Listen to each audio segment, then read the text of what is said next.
Muy buenos días, queridos hermanos y hermanas. Que la gracia de nuestro Señor Jesucristo, el amor del Padre y la comunión con su Espíritu Santo sean con todos en este día. Les invito a orar. Señor y Dios, Padre nuestro que estás en el cielo, gracias por el día de hoy, por la noche, por el descanso, por la vida, por la salud, por la sanidad y por todo lo que nos das durante cada día de nuestra vida. Gracias por tu creación, gracias por tu palabra, gracias por tu Espíritu Santo, gracias por la salvación y gracias porque cada día, Señor, podemos contar contigo. Podemos confiar en ti, entregarte nuestras vidas, deleitarnos en ti y entregarte nuestros caminos y esperar, porque tú eres un Dios que siempre cumple tus promesas en la vida de tu pueblo por los siglos de los siglos. Tú eres nuestra esperanza. Por eso en ti nos quedamos en esta mañana, dejamos nuestras vidas, nuestras familias, este municipio, este país y todo el mundo entero, con la seguridad, Señor, de que tú estarás obrando conforme a tu voluntad. Amén. Bienvenidos al devocional estudio del libro de Hechos. Hoy iniciamos el capítulo 5, sin perder de vista el final del capítulo 4, donde nos cuenta que la iglesia primitiva tenía algunas características de convivencia muy especiales. Eran de un corazón y un alma, un principio que habían aprendido de Jesús los discípulos, quien les había dicho: en esto conocerán todos que sois mis discípulos, si tuviereis amor los unos con los otros. Y también dice el capítulo 4 que tenían todas las cosas en común, o sea, no había necesitados, porque todos vendían lo que tenían y lo traían a los apóstoles, quienes según la necesidad de cada uno lo repartían. Podía ser un propósito del nuevo pueblo de Dios para compartir y tener todo lo necesario. Demuestra que esto debía ser voluntario, no era una exigencia, nacía en cada corazón, a partir del Espíritu Santo en cada uno de ellos, quienes se entregaron a dar con generosidad, con ánimo voluntario y con desprendimientos. Les invito en sus casas a dar lectura al capítulo 5, versículos del 1 al 11, un texto conocido para muchos, pero otros necesitan leerlo para poderlo conocer o para poderlo recordar. Nos habla de una pareja, Ananías y Zafira, quien, motivados por la integración, la camaradería y la confraternidad que vivía la iglesia en ese momento, se ofrecieron a vender una de sus heredades para darla y ser distribuida. Aparentemente una buena obra, pero el corazón de esta pareja, según lo que nos dice el mismo texto, no era bueno. No obraba con rectitud ni con integridad delante de Dios. Y habían dejado, Pedro mismo les dijo, que Satanás entrara en sus corazones y por eso obraban de esta manera. Tal vez querían con lo que estaban haciendo quedar bien, aparentar, disimular, y no dieron con amor, ni dieron con alegría, ni dieron con ánimo voluntario, ni con desprendimiento, sino con tristeza y amargura, queriendo aparecer como los buenos, tal vez también del grupo. Querían ganarse en un favor que en ese momento no estaba en la vida de ellos, porque su corazón no obraba conforme estaba obrando el amor de Jesús en la vida de los demás, quienes hacían lo que estaban haciendo porque el Espíritu de Dios estaba obrando en ellos.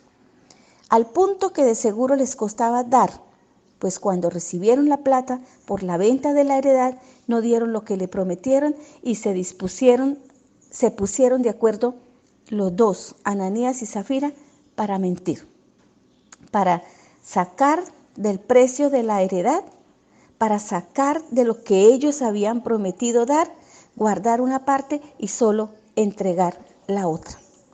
Posiblemente Ananías y Zafira fue un ejemplo de matrimonio que les encantaba vivir de la apariencia y ambos estaban de acuerdo en mentir. Pero Pedro, quien estaba lleno del Espíritu Santo, a él le he revelado que lo que ellos estaban haciendo no era agradable a Dios. Y como la paga del pecado es la muerte, eso recibieron. Quiero dejar claro que no es que Pedro tuviera un poder especial. Quiero dejar claro que no es que eso fuera obra de brujos, ¿cierto? Que supieran, adivinaran lo que estaba sucediendo, sino que recordemos que en ese momento el Espíritu Santo de Dios había venido sobre todos ellos, estaban llenos del Espíritu Santo de Dios y ese Espíritu de Dios les revelaba, les mostraba, les ayudaba a discernir y hablaba por medio de ellos. Ellos eran instrumentos de Dios porque estaban llenos del Espíritu Santo. Todos sabemos que las mentiras son de Satanás. Eso nos ha enseñado la palabra.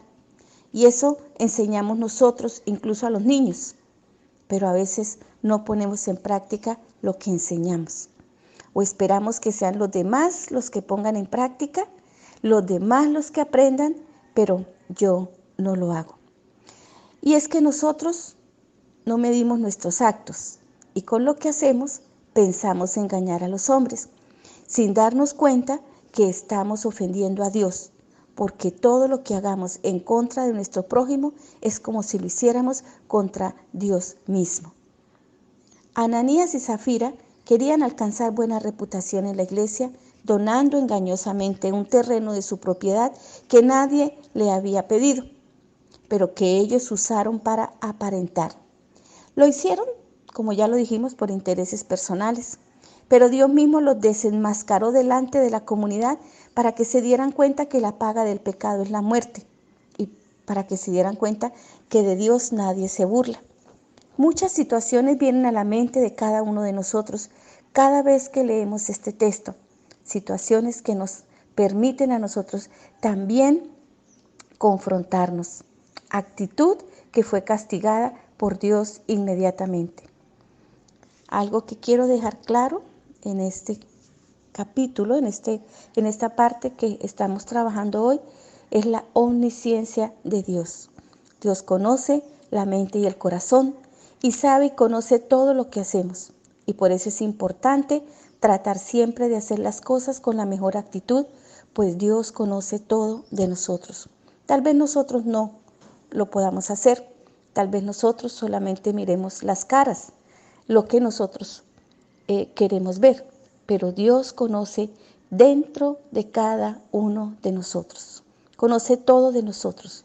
Recordemos que aún cuando estábamos en el vientre de nuestra mamá, Él sabía todo de nosotros.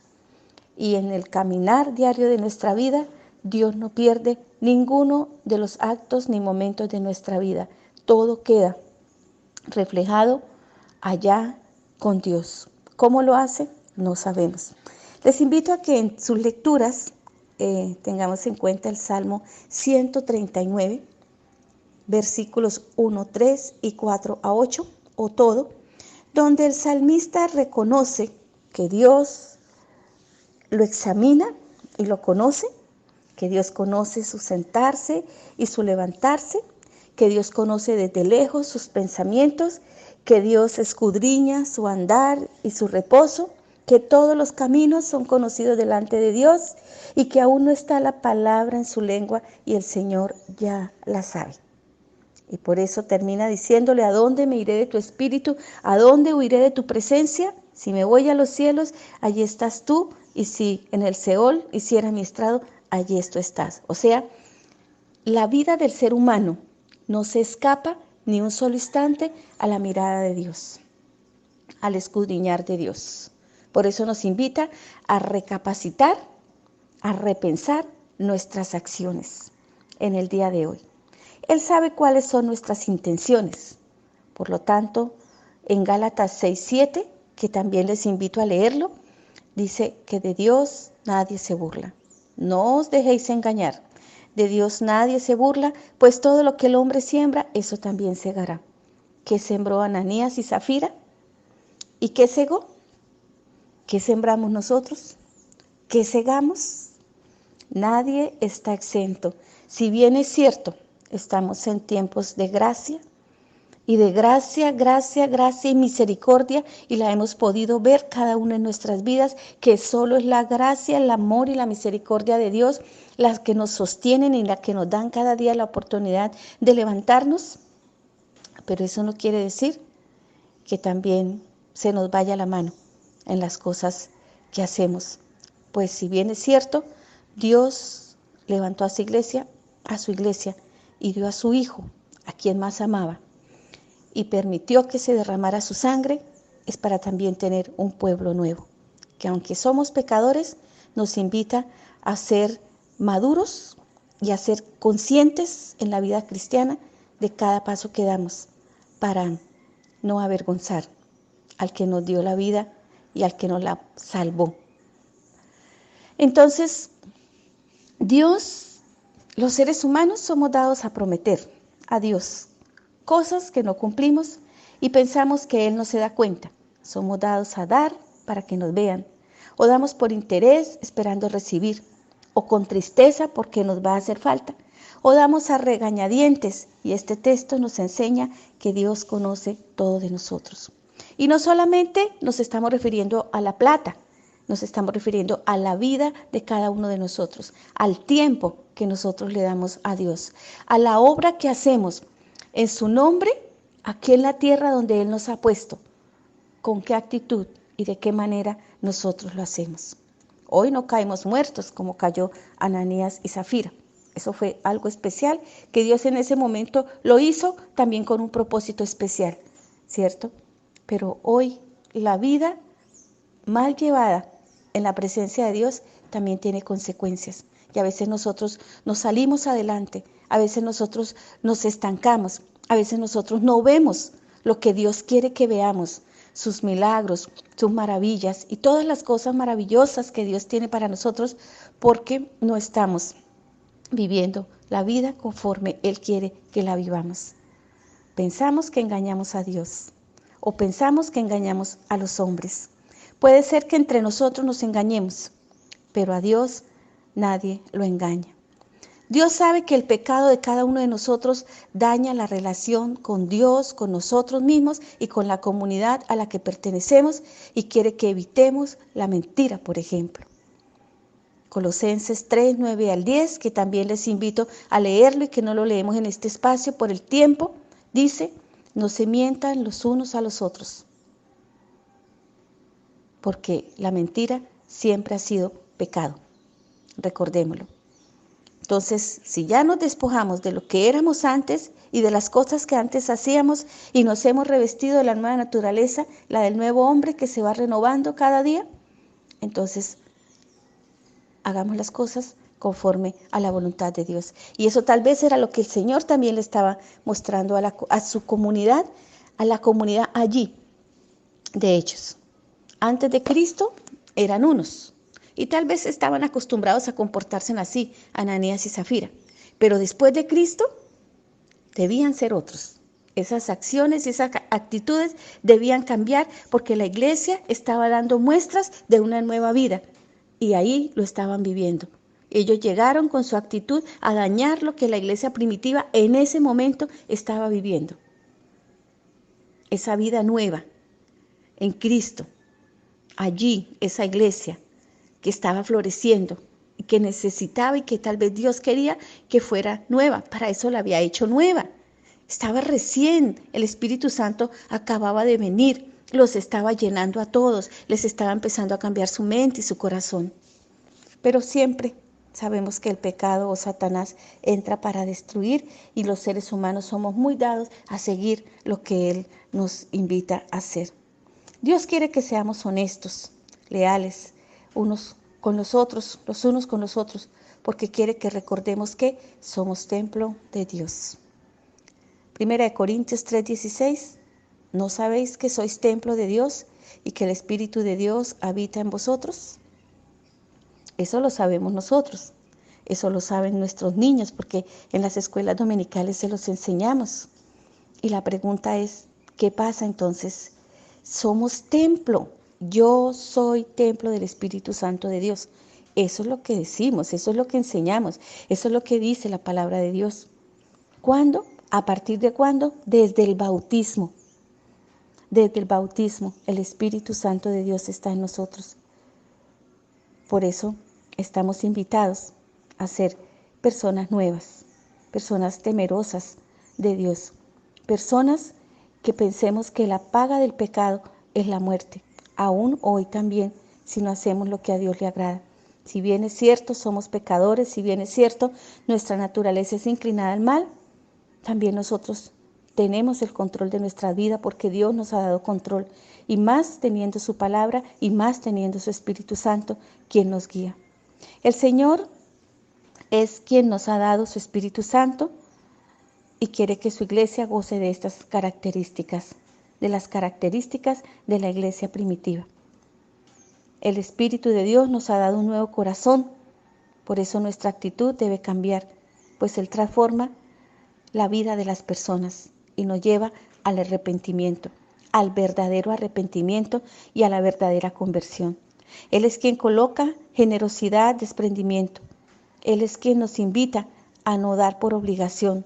Se da porque se reconoce que todo lo que tenemos es de Dios y que somos sus administradores. Por eso el pueblo de Dios da, no esperando recibir, porque ya recibió. Recordemos, de gracia recibisteis, dad de gracia. Y esa es una lección, una enseñanza que hoy nos deja la Escritura. Demos, pero demos con amor. Demos todo lo que podamos dar a su iglesia, al que lo necesita, pero démoslo con amor, no por interés propio, no para que nos vean, no porque lo que nos queramos imaginar, ¿cierto? Demos porque Dios nos dio ya y también nos invita a dar. Y demos con corazones conforme a la voluntad de Dios. Que nuestro Señor Jesucristo, quien creó su iglesia a partir del Pentecostés, nos siga guiando con su palabra y nos siga permitiendo cada día vivir esa vida nueva que Él quiere que nosotros vivamos. Que nos ayude a despojarnos de esos Ananías y Zafiras en la vida de nosotros y que nos permita cada día vivir siendo luz donde Él nos ha colocado. Dios nos bendiga en esta mañana. Señor, gracias por el día de hoy. Gracias por tu palabra. Gracias por tus enseñanzas. Gracias porque ellas llegan a nuestro corazón. Y cada día que pasa nos permite, Señor, confrontarnos para buscar, Señor, el mejor camino, el que tú nos estás indicando. Gracias, Señor, porque de cuando hacemos lo bueno, nosotros somos felices y hacemos también felices a otros.